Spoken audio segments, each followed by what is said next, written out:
नमस्कार विद्यार्थी मित्रांनो, मी सपना पानसरे।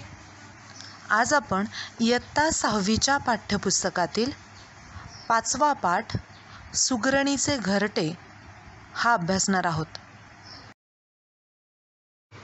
पाठाला सुरुवात करण्याअगोदर सर्वप्रथम आपण पाठाचा परिचय करून घेऊया। या पाठामध्ये शाळेच्या परिसरातील निंबाच्या झाडावर सुगरण पक्षी घरटे बांधत होता। ते दृश्य अतुल, नैना, जॉन व सिमरन यांनी पाहिले। त्यांनी पक्षाच्या कसब्याची वाखाणणी केली। गुरुजींनी सुगरण पक्षाची व त्याच्या कौशल्याची माहिती मुलांना दिली। बघा विद्यार्थी मित्रांनो, पाठाचं नाव सुगरणीचे घरटे आणि पाठाचा परिचय ऐकल्यानंतर आणि तुमच्या समोर दिसणारे चित्र पाहिल्यानंतर तुमच्या एक गोष्ट लक्षात आली असेल की आज आपण हा जो पक्षी आहे ज्याचं नाव सुगरण आहे, हा जो बर्ड आहे ज्याचं नाव सुगरण आहे, याच्याबद्दल माहिती पाहणार आहोत। आता घरटे म्हणजे नेस्ट, हा सुगरण पक्षी घरटे कशा पद्धतीने बांधतो हे देखील आपण या पाठामध्ये अभ्यासणार आहोत। पण अधिक माहिती आपण जाणून घेऊया या सुगरण पक्षाबद्दलची। सुगरण पक्षी घरटी बांधण्याच्या कलेसाठी प्रसिद्ध आहेत। म्हणजे सगळेच पक्षी घरटी बांधतात, पण सुगरण पक्षाचं घरटं हे पाहण्यासारखं असतं। म्हणूनच सुगरणीचे खोपटे पाहण्यासारखे असते। सुगरण पक्षाचे घरटे म्हणजे उत्तम कामगिरीचा नमुना, म्हणूनच त्या पक्षाला सुगरण हे नाव मिळालेलं आहे। सर्वच पक्षी जवळपास मिळणाऱ्या काड्या, काडक्या, गवत, कापूस, पाने, चिंध्या यांचा वापर करून आपली घरटी तयार करत असतात। घरटी तयार करण्याची किंवा घरटी बांधण्याची जी कला असते की नाही मित्रांनो, त्यांना उपजतच प्राप्त झालेली असते। त्यांना कुणी शिकवत नाही, त्यांना हा गुण, ही कला उपजतच प्राप्त झालेली असते। सुगरण पक्षाचा आकार चिमणी एवढा म्हणजेच सुमारे 15 सेंटीमीटर असतो। बघा आपल्या समोर चित्र दिसतंय, हा पक्षी चिमणीसारखाच दिसतो। पण चिमणीमध्ये आणि या पक्षामध्ये काय फरक असतो ते आपण जाणून घेऊया। चिमणीच्या चोचीपेक्षा सुगरण पक्षाची चोच ही अधिक भक्कम असते। सरळ कापल्यासारखी छोटी शेपटी असते आणि विणीच्या हंगामाखेरीस नर व मादी चिमणीसारखीच दिसतात। तर अशा पद्धतीने आपण सुगरण पक्षाची थोडक्यात माहिती पाहिली। आपण बघितलं की सुगरण पक्षी हा चिमणीसारखाच असतो, पण त्याची चोच ही चिमणीपेक्षा कशी असते, भक्कम असते। आणि त्याची जी शेपटी असते की नाही, ती शेपटी काय असते तर सरळ कापल्यासारखी छोटी शेपटी त्या पक्षाची असते। बघा विद्यार्थी मित्रांनो, तुमच्या समोर सुगरणीच्या घरट्याची चित्र आहेत, बरोबर। आपण आता या चित्राचं निरीक्षण करूया आणि सुगरणीचं घरटं कसं असतं याबद्दल थोडक्यात माहिती पाहूया। सुगरणीचे घरटे एखाद्या झाडाला किंवा विहिरीला किंवा अन्यत्र टांगलेले असते। सुगरण पक्षाच्या घरट्यात खालच्या बाजूने प्रवेशद्वार असते। प्रवेशद्वार म्हणजे जिथून तो पक्षी काय करतो, आपल्या घरट्यामध्ये, आपल्या नेस्टमध्ये एंट्री करतो। ते प्रवेशद्वार हे खालच्या बाजूला असते। खालून निमुळते आणि लांब बोगदा असलेले घरटे वर गोलाकार होत जाते। वरच्या भागात 2 किंवा जास्त कप्पे असतात। कप्पे म्हणजे पार्ट, 2 किंवा 2 पेक्षा जास्त पार्ट त्यांनी वरच्या बाजूला केलेल्या असतात। हे घरटे गवत, कापूस, केस इत्यादी वस्तूंपासून तयार केलेले असते आणि व्यवस्थित पद्धतीने ते विणलेले असते। तर अशा पद्धतीने अतिशय कौशल्याने स्किल वापरून हा विणकर पक्षी काय करत असतो, स्वतःचं घरटं अतिशय सुंदर पद्धतीने तयार करत असतो। शाळेच्या परिसरात असलेल्या निंबाच्या झाडावर सुगरण पक्षी घरटे बांधत होता. अतुल, नैना, जॉन व सिमरन रोज तेथे थोडा वेळ थांबायचे.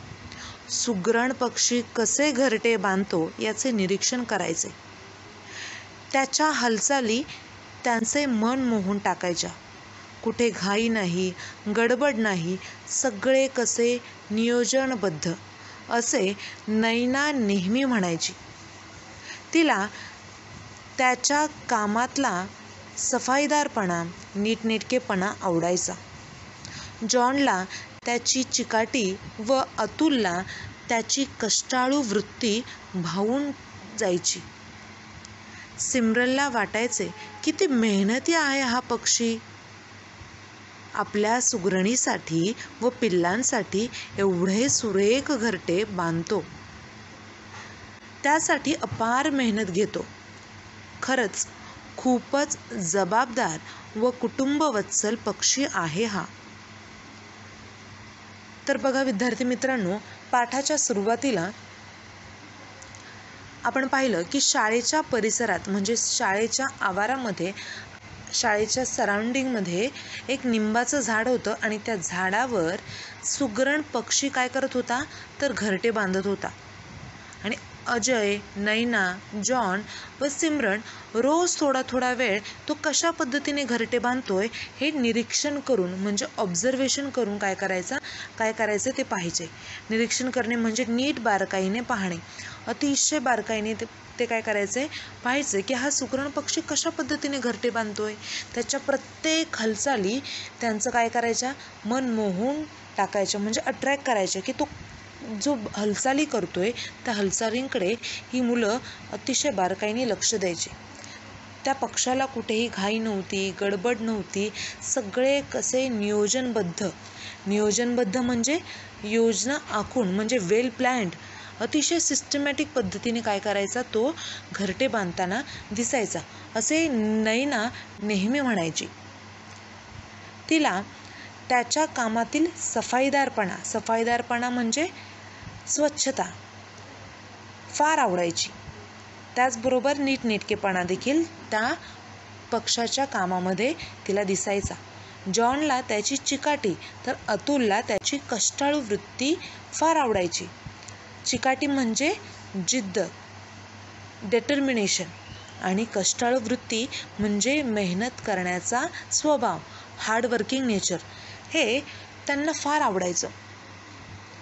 आणि त्यामुळे सिमरनला वाटायचं की किती मेहनती आहे हा पक्षी, किती कष्ट करतो, किती मेहनत करतोय हा पक्षी. कशासाठी तर त्याच्या सुगरणीला आणि त्याच्या पिल्लांसाठी तो एवढे सुरेख म्हणजे सुंदर घरटे बांधत आहे आणि त्याच्यासाठी तो काय करतोय, खूप मेहनत करतोय. त्यासाठी तो अपार मेहनत घेतोय. खरंच म्हणूनच ते काय म्हणतात की जबाबदार व कुटुंबवत्सल पक्षी आहे हा. कुटुंबवत्सल म्हणजे कुटुंबाविषयी प्रेम असणारा, आपल्या स्वतःच्या फॅमिलीविषयी विचार करणारा असा हा कुटुंबाविषयी प्रेम असणारा हा काय आहे, एक पक्षी आहे की जो काय आहे फार जबाबदारीने वागतोय. तर अशा पद्धतीने मुलांनी आपली मतं व्यक्त केली आहेत.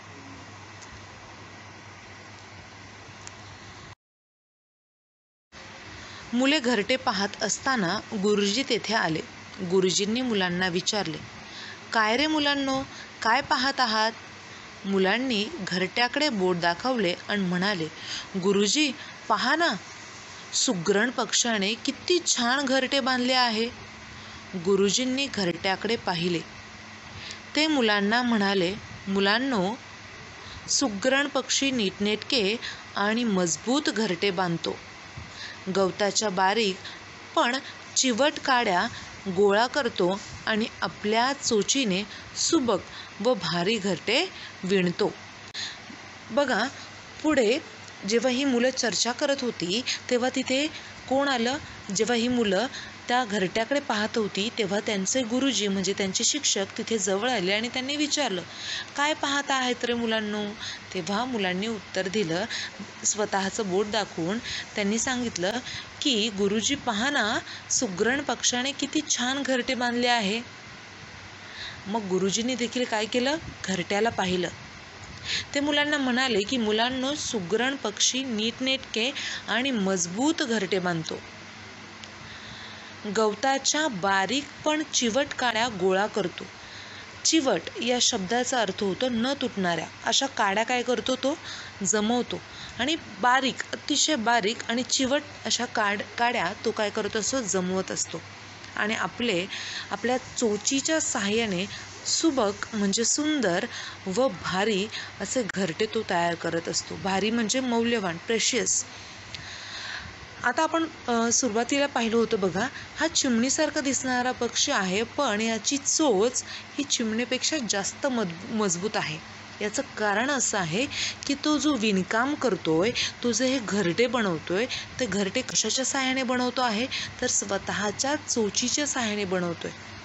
आणि त्याच्यामुळे तो चोचीच्या साहाय्याने सुबक आणि भारी असं घरटं विणतो. आणि म्हणून त्याची चोच ही चिमणीपेक्षा कशी असते, तर जास्त मजबूत असते. नक्षीदार वीण पाहूनच या पक्षाला सुगरण असे म्हणतात. आता वीण या शब्दाचा अर्थ होतो गुंफण. गुंफण म्हणजे वेविंग. एकमेकांमध्ये अडकून काय केले जातात, तर ह्या पक्षाने घरटी बांधली जातात. आता ही पक्षाची घरटी तुम्ही तुमच्या समोर चित्र दिसतंय, त्या चित्रातून तुम्हाला कळालं असेल की कशा पद्धतीने काड्या एकत्र करून त्या एकमेकांमध्ये काय करत जातो, तो गुंफत जातो, म्हणजेच विणत जातो आणि स्वतःचं घरटं तयार करतो. आणि म्हणून हे विणकाम, नक्षीदार काम पाहूनच त्याला काय म्हटलं जातं, तर सुगरण असे म्हटलं जातं. आणि नक्षीदार वीण पाहूनच या पक्षाला सुगरण असे म्हटले आहे. नक्षीदार वीण पाहूनच या पक्षाला सुगरण असे म्हणतात. अशी सुबक आकाराची सुरेख घरटी तो बांधत असतो. सुगरण मादी त्याचे निरीक्षण करते. राहण्यास योग्य व मजबूत असेल अशा घरात राहणे ती पसंत करते. निंब, बाभळीच्या झाडाच्या फांदीला हे घरटे झोक्यासारखे टांगलेले असते. वादळातही हे घरटे शाबूत राहते. त्याच्या घरट्याची सर कोणत्याही इतर पक्षाच्या घरट्याला येत नाही. गुरुजींनी सुगरण पक्षाची वाखाणणी केली. पुढे गुरुजी म्हणतात की नक्षीदार वीण पाहूनच या पक्षाला सुगरण असं नाव दिलेलं आहे किंवा सुगरण असे म्हणतात. आणि अशी ही सुबक म्हणजे सुंदर आकाराची सुरेख घरटी तो बांधत असतो. ही घरटी राहण्यासाठी योग्य व मजबूत असेल अशा घरात सुगरण मादी म्हणजे पशुपक्ष्यांमधील स्त्री जात, फिमेल बर्ड. तर सुगरण ही म्हणजे फिमेल बर्ड, सुगरण मादी ही त्याचं निरीक्षण करते. योग्य आणि मजबूत असेल, भक्कम असेल अशा घरट्यामध्ये ती राहणं पसंत करते. तिला आवडतं भक्कम घरट्यामध्ये, पक्के असेल घरटं अशा घरट्यामध्ये राहणं, आणि तिथे ती राहणं पसंत करते. घरात राहणे ती पसंत करते. निंब, बाभळीच्या झाडावर ही घरटी असतात. निंब, बाभळीच्या झाडाला ज्या फांद्या असतात त्या फांद्यांना झोक्यासारखी टांगलेली ही घरटी आपल्याला पाहायला मिळतात. वादळातही घरटी शाबूत राहतात. शाबूत राहणे म्हणजे टिकून राहणे. कितीही वादळ आलं, तुफान आला तरी देखील या घरट्यांना त्याचा काही इफेक्ट पडत नाही, फरक पडत नाही, आणि ही मजबूत शाबूत टिकून तशीच राहतात. त्यांच्या घरट्याची सर सर येणे म्हणजे बरोबरी करणे. या सुगरण पक्षाच्या घरट्यांची बरोबरी ही दुसऱ्या कोणत्याही पक्षाबरोबर आपण करू शकत नाही किंवा घरट्याची सर कोणत्या दुसऱ्या पक्षाच्या घरट्याला येत नाही. आणि गुरुजींनी सुगरण पक्षाची वाखाणणी केली. वाखाणणी करणे म्हणजे काय, तर स्तुती करणे. अशा पद्धतीने त्यांनी काय केलं, त्या पक्षाला, सुगरण पक्षाला प्रेज केलं, ॲडमायर केलं आणि त्याची स्तुती केली. बऱ्याच दिवसांनी पुन्हा मुले निंबाच्या झाडाजवळ आली. पाहतात तर काय, सुगरण पक्षाचे घरटे बांधून पूर्ण झाले होते.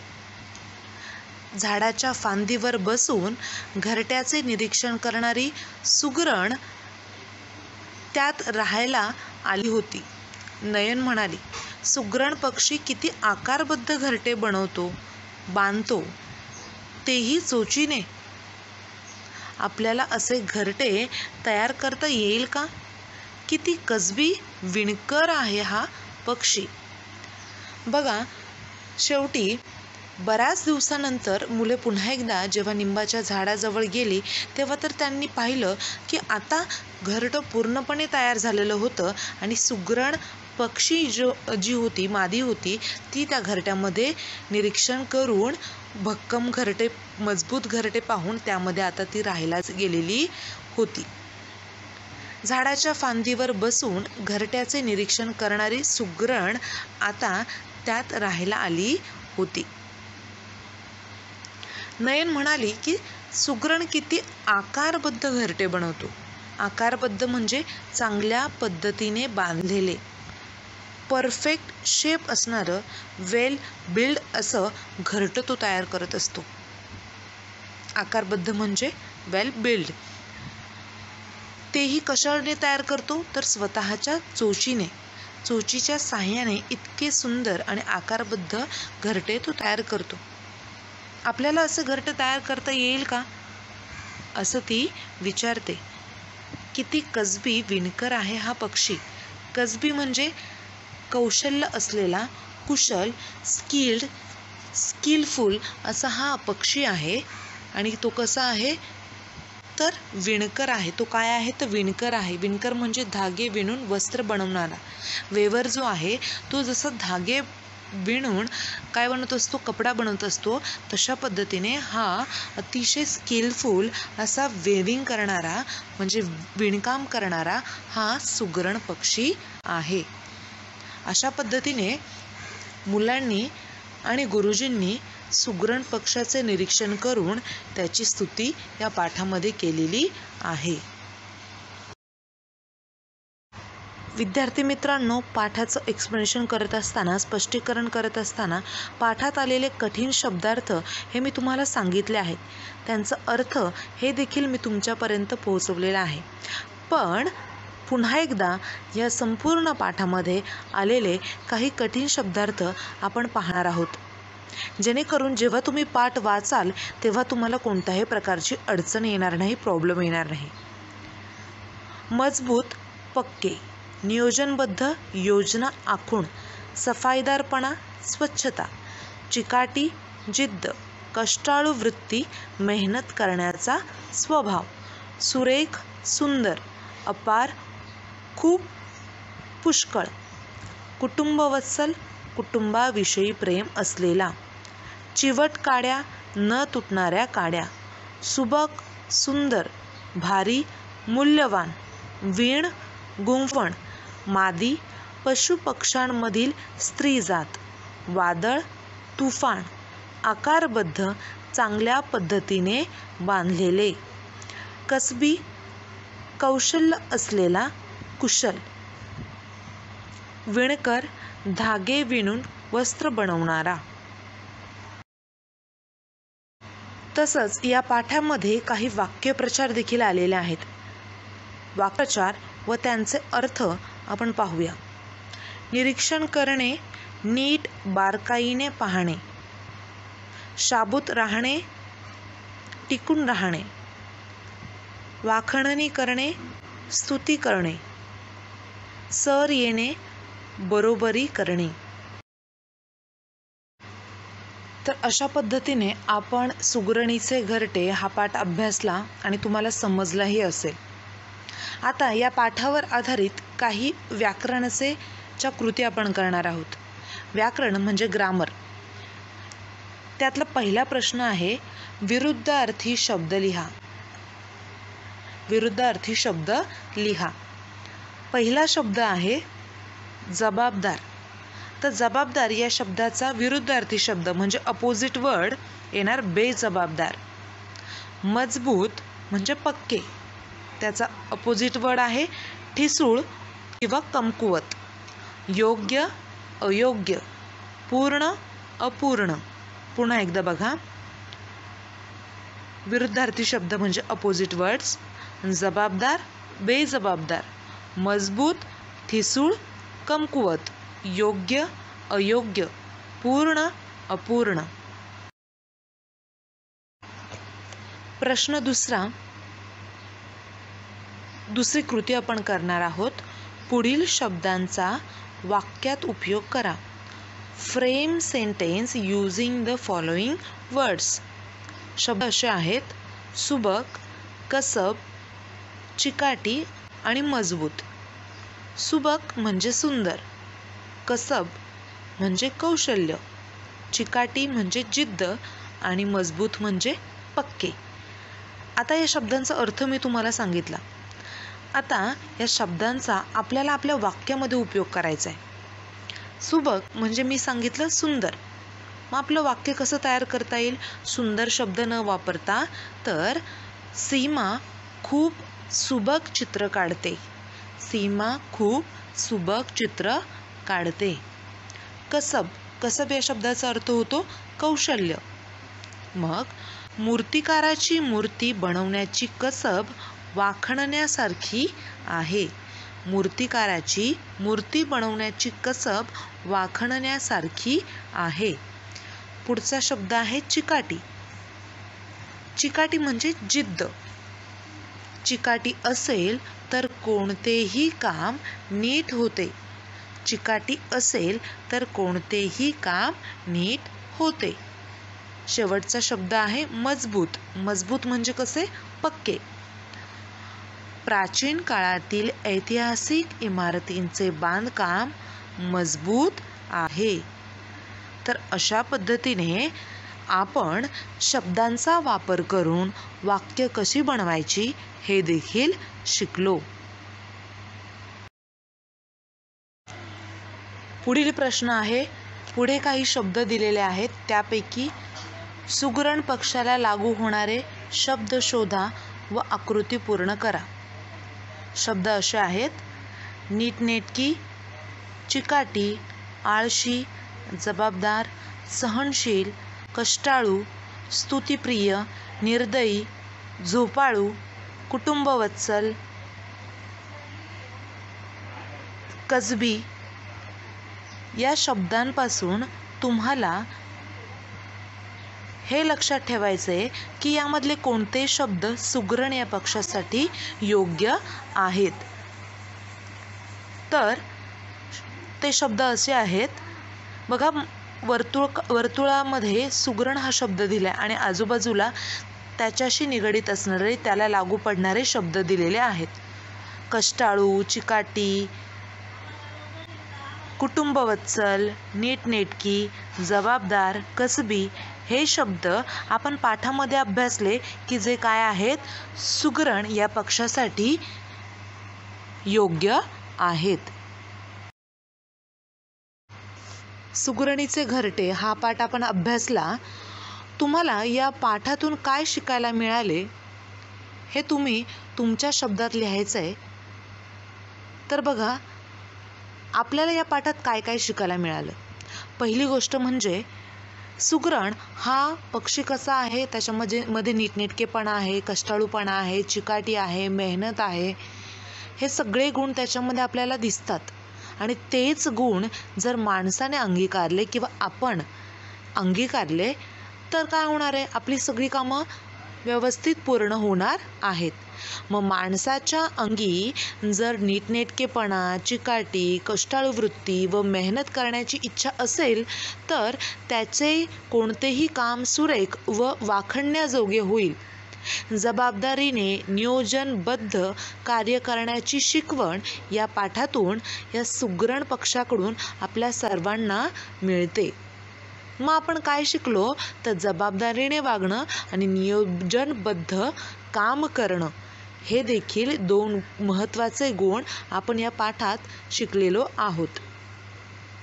आशा आहे सगळ्यांना हा पाठ समजला असेल. धन्यवाद.